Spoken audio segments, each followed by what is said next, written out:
लड़ाकू विमानों से, ड्रोन से, मिसाइलों से अमेरिका और इजरायल ने ईरान पर जबरदस्त हमला किया। लेकिन सवाल फिर वही ईरान पर टोटल कंट्रोल का है। टोटल कंट्रोल तब होगा जब जमीन से ऑपरेशन होगा। लेकिन क्या ग्राउंड ऑपरेशन की तैयारी अमेरिका और इजरायल की फौज कर रही है? इस ऑपरेशन कुर्द मुसलमानों की क्या भूमिका होगी, ये भी समझना बहुत जरूरी है। आखिर ग्राउंड ऑपरेशन में चुनौती क्या है, जानना ये भी जरूरी है। और क्या अफगानिस्तान और वियतनाम की तरह अंतहीन युद्ध के दलदल में से अमेरिका फंस सकता है? सवाल तो ये भी लाजमी है। देखिए,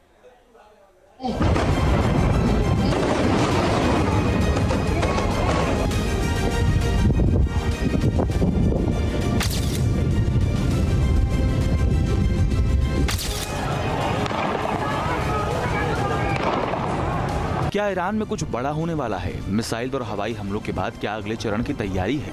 क्या ईरान के खिलाफ ग्राउंड ऑपरेशन की तैयारी हो रही है? क्या 2003 वाला इतिहास दोहराएगा अमेरिका? क्या ऑपरेशन सद्दाम की तरह ईरान में एक्शन होगा?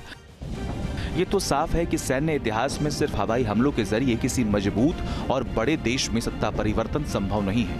यही वजह है कि ग्राउंड ऑपरेशन जरूरी है। बगैर ग्राउंड ऑपरेशन के ईरान की 47 साल पुरानी व्यवस्था को खत्म करना मुश्किल है। क्या 2 मोर्चों से ग्राउंड ऑपरेशन की तैयारी कर रहा है अमेरिका?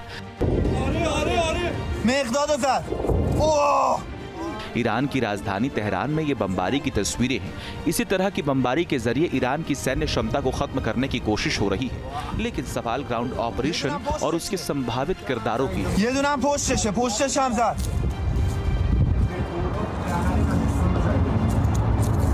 क्या ईरान में सत्ता परिवर्तन के लिए कुर्द समुदाय अपनी कुर्बानी देगा?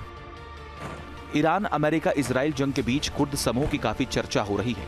ईरान में हमेशा से कुर्द शासन के खिलाफ विद्रोह करते रहे हैं।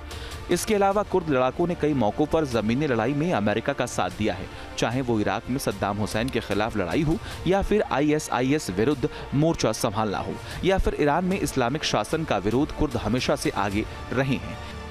मैप के जरिए मिडिल ईस्ट में कुर्द आबादी को समझने की कोशिश करें।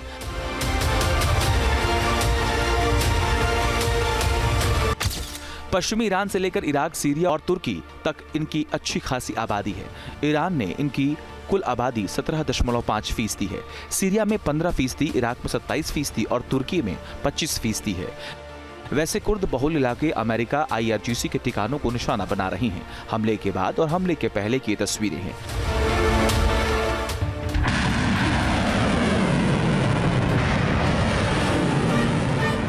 ईरान की तरफ से भी कुर्दों के संभावित खतरे वाले इलाकों को टारगेट किया जा रहा है। इराक में कुर्दों के ठिकानों पर IRGC का हमला हुआ है।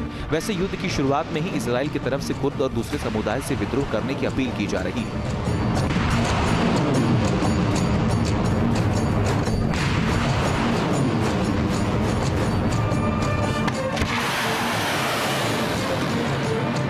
ग्राउंड ऑपरेशन की खबरों के बीच ईरान के पड़ोसी देश अजरबैजान की खूब चर्चा हो रही है। अजरबैजान में ड्रोन अटैक हुआ और इससे जंग का दायरा बढ़ने की आशंका जताई जा रही है। क्या अजरबैजान के रास्ते ईरान पर हमला हो सकता है? ड्रोन हमले के बाद अजरबैजान की तरफ से हमले की धमकी दी गई। वैसे अजरबैजान की सेना ईरान के सामने तो कहीं नहीं टिकती। ग्लोबल फायर पावर इंडेक्स यानी GFP 2026 के आंकड़ों से साफ है, अजरबैजान की सेना ईरान से काफी कमजोर है। ईरान टॉप 20 में है, अजरबैजान 60वें स्थान पर है। लेकिन अगर अमेरिका और इजराइल का साथ मिले तो तस्वीर बदल सकती है। सबसे बड़ा सवाल ट्रंप का है।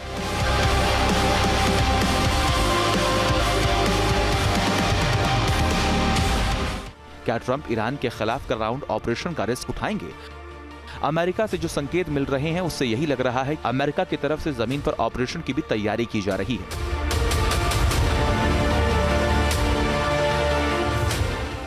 अमेरिका की 82वीं एयरबोर्न डिवीजन की ट्रेनिंग रद्द कर दी गई है। दुनिया की सबसे प्रमुख एलीट पैराशूट इकाइयों में से एक है, जो 18 घंटे के भीतर दुनिया में कहीं भी तैनात होने में सक्षम है।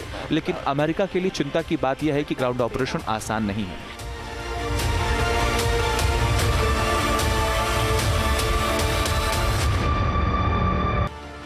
ईरान की भौगोलिक स्थिति बहुत जटिल है।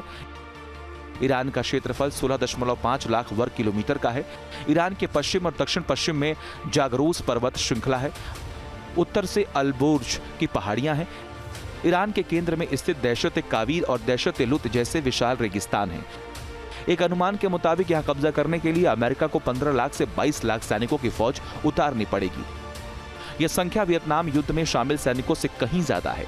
2003 में पड़ोसी देश इराक में अमेरिकी सेना ने ग्राउंड ऑपरेशन चलाया था। 7 साल तक अमेरिकी सेना को जमीनी संघर्ष झेलना पड़ा था।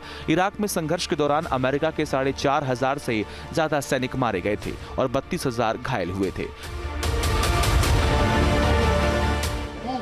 लिहाजा इस बार की चुनौती बहुत बड़ी है। अमेरिकी एक्सपर्ट्स को डर है कि कहीं ईरान का संघर्ष वियतनाम, अफगानिस्तान और इराक जैसे अंतहीन संघर्ष में तब्दील ना हो जाए। उन्होंने ईरान की क्षमता को अंडर एस्टिमेट किया और अपनी काबिलियत को ओवर एस्टिमेट किया। ईरान वेनेजुएला नहीं है। ईरान के पास ज़बरदस्त आर्सेनल है, कामिकाज़े ड्रोन्स हैं और अपने ही बनाए हुए मिसाइल्स हैं और उनका ज़बरदस्त इस्तेमाल कर रहा है। और दूसरा, उनका जो स्टेइंग पावर है वो बहुत ज़बरदस्त है। पहले उनको लगता था कि 3-4 दिन में या 7-8 दिन में 10 दिन में लड़ाई ख़त्म हो जाएगी। अभी ट्रम्प खुद कह रहे हैं कि लड़ाई कम से कम 4 से 5 हफ्ते चलेगी और इजराइल के नेतन्याहू कह रहे हैं ये लड़ाई सालों भर नहीं चलेगी। या अगर आप देखो, छोटे से गाज़ा के ऊपर, हमास के ऊपर कब्जा करने के लिए, उनको बर्बाद करने के लिए 2 साल से ज़्यादा लग गए, तभी भी उनके टनल्स वगैरह पूरी तरह से बर्बाद नहीं हुए। ईरान तो बहुत बड़ा है, उससे कम से कम 1000 गुना ज़्यादा बड़ा है और उनको अगर लगता है कि ईरान को नष्ट कर पाएंगे, ये उनकी भूल है। अमेरिका के लिए चिंता की बात यह है कि इजराइल भी छोटा मुल्क है और उसकी पैदल सेना भी ज्यादा नहीं है। सबसे बड़ी बात यह है कि इस संघर्ष में ब्रिटेन जैसा नाटो सहयोगी भी सीधे तौर पर शामिल नहीं है। लिहाजा ग्राउंड ऑपरेशन का रिस्क बहुत बड़ा हो सकता है। Team news nation.